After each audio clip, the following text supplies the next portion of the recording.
Alors, bonjour tout le monde. Aujourd'hui, la FEPEC veut réagir à la sortie d'une plateforme de contenu d'éducation physique.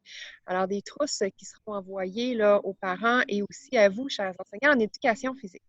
On tient à vous rappeler que la recherche nous dit que un des éléments les plus déterminants dans la réussite éducative est la qualité du lien que les enseignants établissent avec leurs élèves. Alors, on vous rappelle de ne pas oublier de les contacter, de prendre du temps avec eux. À l'heure actuelle, c'est ce dont ils ont le plus besoin et c'est ce qui est le plus précieux.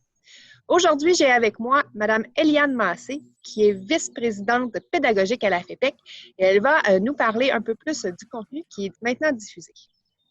Voilà. Alors, tout d'abord, on voulait prendre le temps de remercier Diane Archambault, Edith Monpetit, Carl Appelman, Joël Boutiette, Mathieu Martel et Yves Latour qui ont collaboré au développement du contenu en lien avec les fiches éducatives qui ont été proposées par le ministère de l'Éducation et de l'Enseignement supérieur.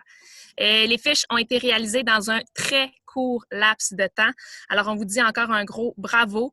Répartir un contenu entre les différents niveaux par semaine, pour plusieurs semaines, sans savoir quand l'école va reprendre et si elle va reprendre. Donc, c'était tout un défi. Donc, encore une fois, un gros bravo pour ce que vous avez fait. Les fiches éducatives dont on vous parle se retrouvent, comme Véronique le dit, sur les trousses d'apprentissage qui ont été envoyées par le ministère à vos directions d'école. Donc, ces fiches-là vous amènent sur un site web où la navigation est vraiment très simple. Ça nous donne une vue d'ensemble sur tout le travail qui peut être fait de la maternelle jusqu'en secondaire 5. Puis ça permet aussi aux parents de naviguer dans les différents niveaux scolaires, tout en étant dans un environnement où on ne se perd pas dans différents liens. C'est sûr que ces fiches-là, ça ne remplacera pas un cours d'éducation physique et à la santé. Mais reste que le site sert à s'informer et à proposer différents défis.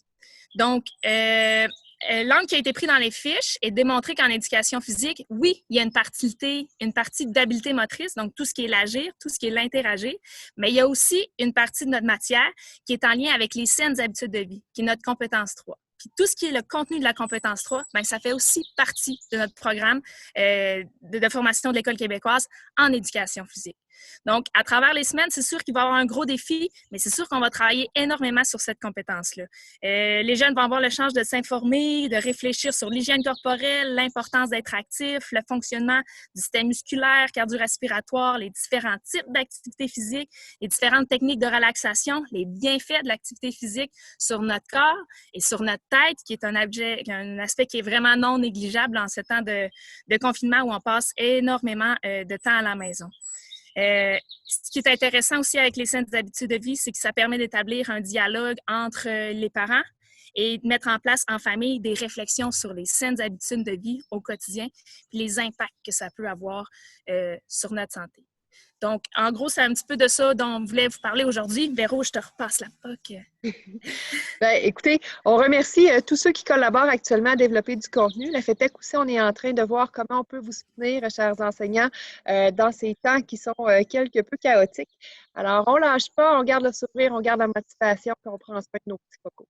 Alors, à tous, on vous souhaite une bonne journée. Profitez du beau temps quand vous en avez. Bonne journée!